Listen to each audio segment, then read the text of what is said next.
Hello दोस्तों, मेरा नाम लक्ष्मी शर्मा है। आज हम छठी क्लास की भूगोल की एनसीईआरटी की रीडिंग स्टार्ट करने जा रहे हैं।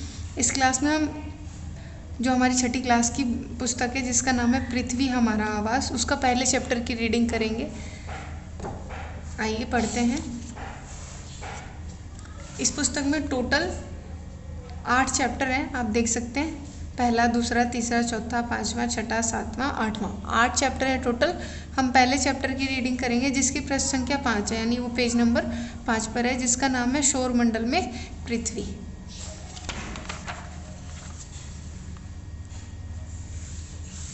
ये चैप्टर है हमारा। चैप्टर का नाम है सौरमंडल में पृथ्वी, चैप्टर 1। चैप्टर यानी पार्ट 1 में, यानी ये हमारा सौरमंडल है। पूरा जानेंगे कि पृथ्वी और बाकी के जो भी हमारे सौरमंडल में क्या क्या चीज़ें होती हैं, इस चैप्टर में पूरा बताया गया है। ठीक है, ये सौरमंडल है, तो इसी के ये चैप्टर का है कि चैप्टर का नाम से हमें समझ में आना चाहिए कि हम पृथ्वी के बारे में पढ़ रहे हैं और सौरमंडल के बारे में पढ़ रहे हैं।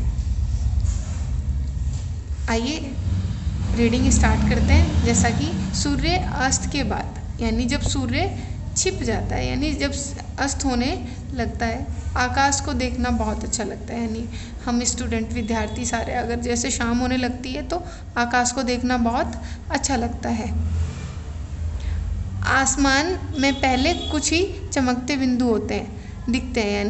यानी पहले जब हम देखते हैं स्टार्टिंग में आसमान को तो उसमें कुछ ही चमकते हुए बिंदु दिखते हैं, लेकिन बाद में इनकी संख्या बढ़ जाती है और धीरे धीरे जैसे जैसे सूर्यास्त हो जाता है, यानी रात हो जाती है पूरी, तो इनकी संख्या बढ़ जाती है। आप उनकी गणना नहीं कर सकते। गणना यानी हम उसकी काउंटिंग नहीं कर सकते, गिन नहीं सकते।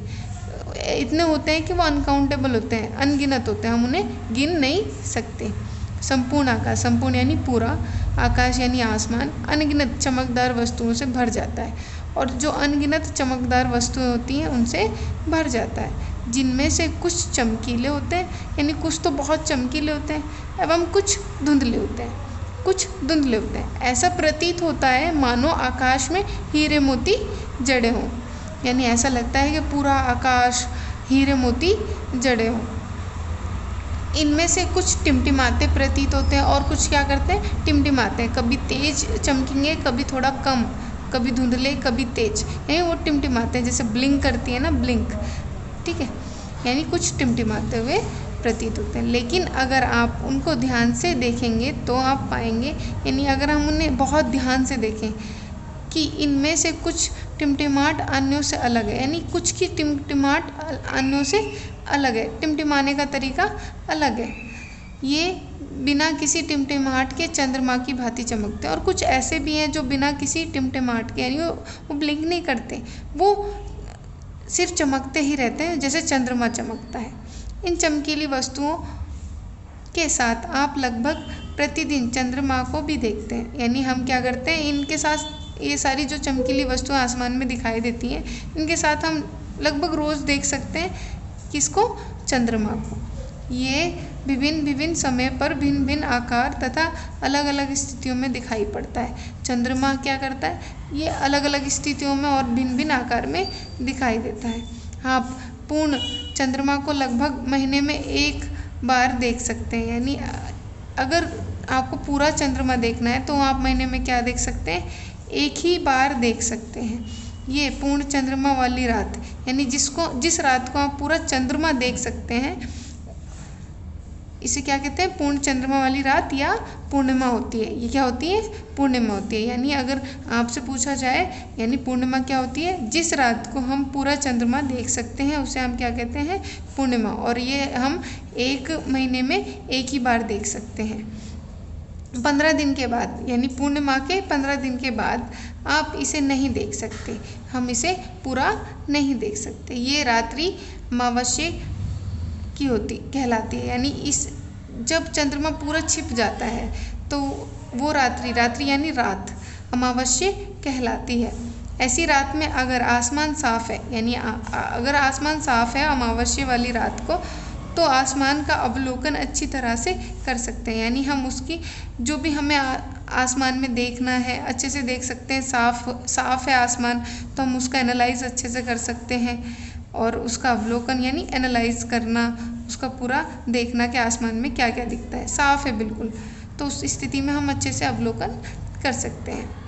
क्या आपको इस बात पर आश्चर्य नहीं होता, यानी ऐसा नहीं लगता कि एक आश्चर्य वाला क्वेश्चन जैसे कभी विद्यार्थियों के दिमाग में नहीं आया, पूछ रहे हैं कि हम दिन में चंद्रमा और इन सभी छोटी चमकीली वस्तुओं को क्यों नहीं देख पाते, यानी जो हमें ये रात में दिखाई देती हैं ये दिन में क्यों नहीं देख पाते, आखिर ये दिन में चली कहाँ जाती है। जैसे अगर हम पूछें कि दिन में ये सब कहाँ चला जाता है, ऐसा इसलिए होता है, यानी ऐसा इसलिए है क्योंकि हम सूर्य के अत्यधिक तेज प्रकाश के कारण रात के समय चमकने वाली वस्तुओं को दिन में नहीं देख सकते। यानी होती हैं वो सारी चमकीली वस्तुएं आसमान में वैसे ही होती हैं आकाश में, लेकिन दिन में यानी सूर्य का इतना ज़्यादा अत्यधिक तेज प्रकाश होता है, इतना ज़्यादा प्रकाश होता है कि ये सारी चीज़ें दिखाई नहीं देती।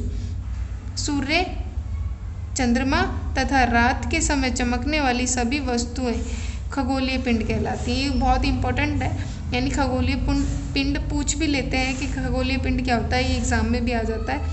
तो सूर्य, चंद्रमा या रात में चमकने वाली सभी वस्तुओं को हम क्या कहते हैं, खगोलीय पिंड कहलाती हैं।